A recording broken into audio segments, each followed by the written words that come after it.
RCR, la red que comunica y une al Perú.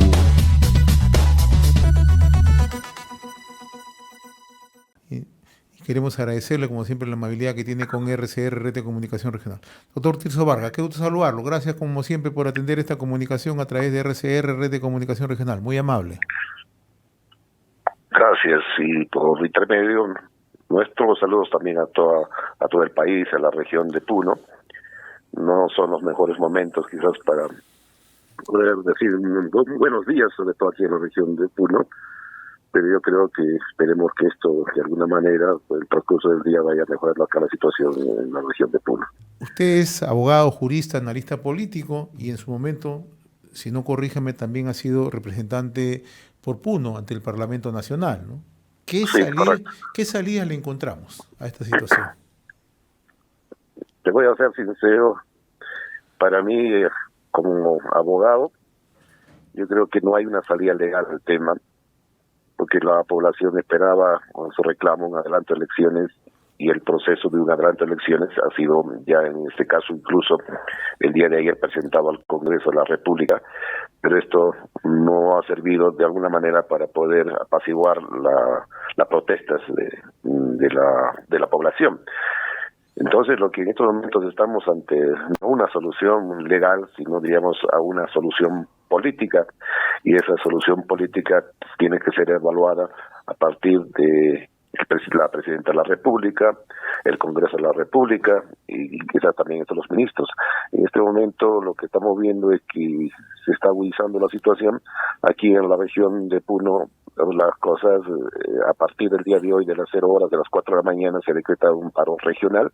Recién estamos viendo las movilizaciones y el cierre de las principales vías de nuestra región, porque hasta el día de ayer eran marchas todavía aisladas, pero a partir del día de hoy ya se ha cerrado, sobre todo aquí en la provincia de Puno, en la ciudad de Puno, tenemos cerradas, bloqueadas las entradas tanto del lado sur como del lado norte, y del lado de Ilave también se ha cortado la carretera y hay unas marchas en las poblaciones aymaras y también en el lado norte. Es decir, el día para la región de Puno, las protestas se están iniciando, digamos, ya con mayor fuerza a partir del día de hoy. Entonces, conversando con los principales actores políticos y dirigentes, ellos dan a entender que no van a aceptar este adelanto de elecciones propuesto por la señora presidenta Dina Boluarte. Es decir, la solución pasa por un adelanto de elecciones hacia el año 2023. Esa sería una salida que de una u otra manera permita esta transición política. ¿Eso más o menos es la perspectiva? No. Este tema ya, como ya hemos conversado con algunos dirigentes y también los he escuchado el día en la mañana a través de los medios de comunicación local, el tema se ha centrado en la renuncia de la señora presidenta Dina Boluarte y el cierre del Congreso. Es decir, que en estos momentos ya no hay de parte de la población, es lo que yo percibo aquí, sobre todo en la región de Puno, ya no hay un diálogo que corresponda a un adelanto de elecciones, así sea esto en el plazo más breve, como se está indicando en el año 2023, en el mes de agosto. Entonces esto de alguna manera sigue agudizando el caos, porque si no se está aceptando, sobre todo aquí en la región de Puno, este adelanto de elecciones, como que lo que primero se está poniendo en línea de discusión es la renuncia de la presidenta Boluarte. Y eso es un tema que tendrá que decidirse en estos últimos, digamos, horas, porque no solamente aquí en la región de Puno, lo que yo entiendo que hay una característica muy especial a diferencia del año 2020, de la marcha del señor Merino. Ahora, la marcha que nosotros hemos visto que se realizó en la ciudad de Lima trajo como consecuencia también la renuncia entonces del presidente. Pero ahora, a diferencia, como le repito, de lo que sucedió anteriormente, ahora la protesta viene del interior del país. Ya nosotros no estamos viendo lo que sucede en la ciudad de Lima, porque antes veíamos que lo que pasó con la muerte de estos 2 estudiantes, Cinti y Brian, vimos aquí desde el interior del país lo que pasaba en la ciudad de Lima, y veíamos como que Lima había sido protagonista en esta decisión, en ese caso de la renuncia Pero ahora vemos que el protagonista ya no es Lima. Aquí no vemos que la población esté poniendo los ojos en lo que pasa en Lima, sino el protagonista ahora son las provincias. Claro. Y son las provincias que en este momento del interior del país van a decidir lo que pasa en las últimas horas. Doctor Vargas, usted es hombre de leyes, es una persona bastante versada en temas jurídicos, ¿no? Una renuncia de la presidenta, ¿quién asume? ¿El presidente del Congreso de la República? ¿Tendrá que convocar en el plazo más breve elecciones? Por eso yo le preguntaba, ¿qué salidas sensatas o es que hay un sector que está dispuesto ya a vulnerar todo el Estado de Derecho? Yo creo que aquí la respuesta tiene que ser de parte de la presidenta Dina Boluarte, del Congreso de la República y de los principales actores políticos. En primer lugar, en no desconocer en parte la legitimidad de alguna protesta del interior del país. Yo estoy escuchando de parte de los medios de comunicación a nivel nacional una especie de ligar estas protestas a hordas terroristas, deslegitimando el sentido de que él viene protestando como que incluso de alguna manera serían vándalos pagados por ciertos grupos políticos. Y eso yo creo que tiene que cambiar ese lenguaje. Hay que reconocer en primer lugar que hay una protesta legítima. No se puede tener la interpretación que hizo en la presentación al Congreso el ministro de Defensa y el ministro del Interior. Yo creo que eso ha provocado, yo creo, aún más las protestas. Es decir, que amenazando a la población y sobre todo lo que en horas, hace unos minutos hemos visto el izamiento del pabellón nacional en la Plaza San Martín, con toda la policía en medio. No entiendo cuál es la imagen que se quiere dar de parte del gobierno. Entonces hay que buscar un consenso, en el sentido, si la población no está de acuerdo con el adelanto de elecciones al 2024, entonces ¿cómo hacemos que esta elección sea en más breve plazo? Una consulta, Y eso doctor. no se le está explicando a la población cómo haríamos eso. Una consulta, porque aquí también otra de las demandas es la excarcelación de Pedro Castillo. Desde su punto de vista, se lo pregunto siempre dentro del marco legal. ¿Pedro Castillo vulneró la Constitución, cometió un autogolpe? Desde el punto de vista legal, el discurso que se ha dado lectura el día de que el señor presidente anunció la disolución del Congreso, desde el punto de vista legal, colisiona no solamente con el ordenamiento penal, sino con el ordenamiento constitucional. En eso no hay la menor duda, ¿no? Yo creo que lo que la población ahora está viendo es si el proceso de la vacancia del señor presidente Castillo estuvo dentro del margen legal, y ahora se ha informado y se está tomando conocimiento que se habría optado por una vacancia directa que no establece la Constitución ni el reglamento del Congreso. Entonces hay que tener una visión y hay que ponerle mucho ojo a esto, de que la población entienda de que hubo una vacancia que fue ilegal, y que de ahí la población empiece justamente a lo que usted me preguntó al inicio, de que esto pueda trasladarse a una especie de liberación del señor Pedro Castillo.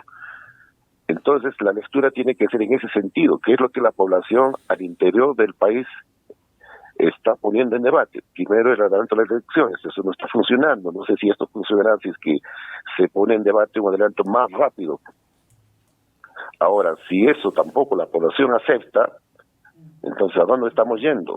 Eso va a ser una coyuntura muy difícil. ¿No será que también la población en algún momento va habiendo puesto en debate que no ha sido legítimo la vacancia del señor Pedro Castillo, entonces va a pedir la liberación? El día de hoy creo que se debate en la Sala Suprema Penal la detención preliminar, y si se confirma esta detención preliminar o mañana el Ministerio Público presenta una solicitud de prisión preventiva del señor Pedro Castillo, no me quiero imaginar a dónde vamos a llegar. Siempre en su calidad de jurista y abogado, ¿cometió o no cometió delito el presidente Castillo? Y por lo tanto, ¿debe o no debe ser juzgado? El delito se ha cometido hasta el momento en que se ha dado lectura, porque nadie puede, según la Constitución está muy clara, disolver el Congreso por causales que no están previstas en la ley y en la Constitución.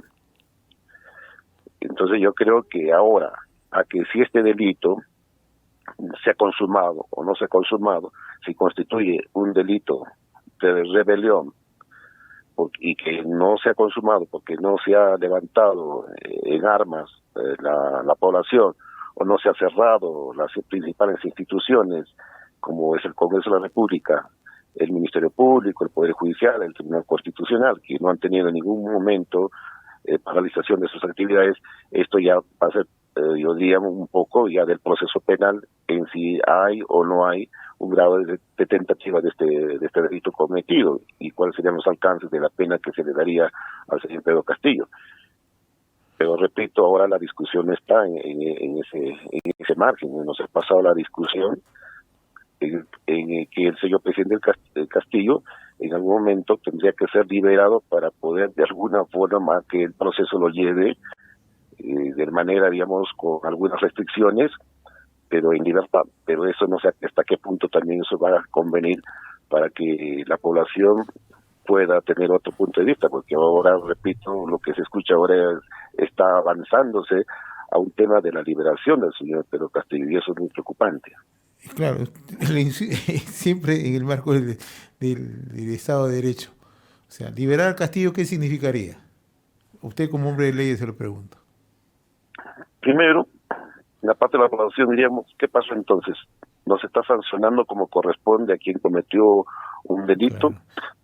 Se estaría de alguna manera convalidando de que en cualquier momento alguna persona dé un discurso y disuelve el Congreso y ordena el cierre de las principales instituciones, y eso no pasó nada. Claro. Entonces se pone en debate. Entonces, ¿a dónde vamos a llegar? Exacto. La anarquía, el caos, entonces, ¿no? Claro, entonces cualquier persona ahora lo puede hacer. Es decir, bueno, yo leí este discurso y no se consumó el delito, entonces a lo posterior no vamos a tener una firmeza en un Estado de Derecho. Lo que queremos ahora es que no se repita lo que pasó en el año 92, y esto que sucedió quizás un intento, eso también debe ser castigado para que a futuro nadie siga este ejemplo, ¿no?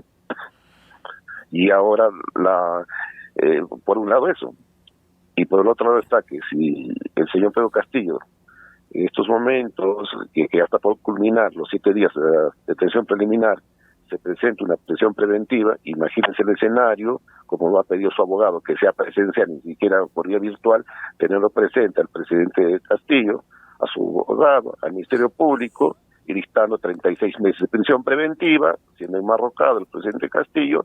Esa imagen para el interior del país, no sé cómo será tomada, ¿no? Eso hay que tener mucho cuidado también.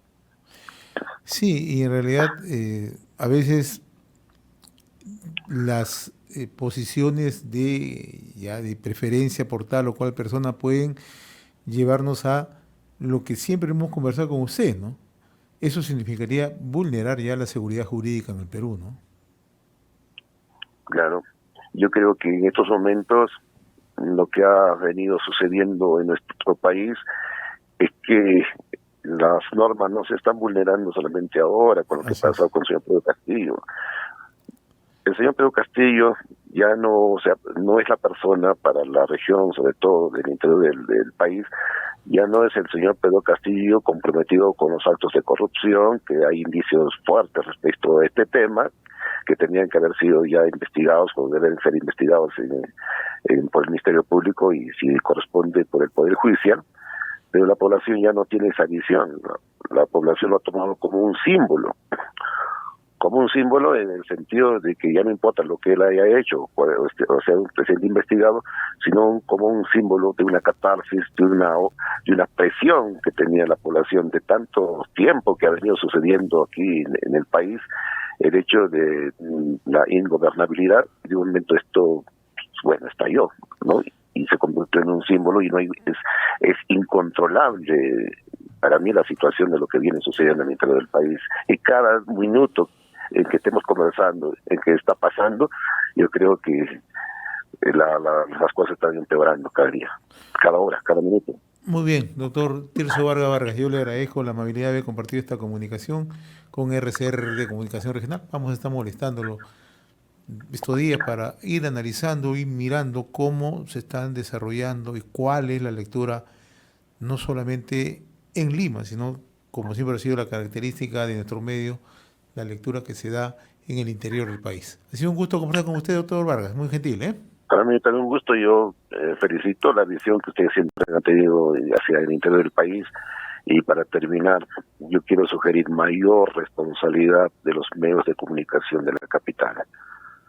Yo creo que hay que ser muy responsables respecto a los comentarios que se vienen dando, respecto a lo que viene sucediendo en el interior del país, y eso se puede reflejar aún en que esto siga incrementándose. Yo creo que ahí es un llamado a la prensa nacional.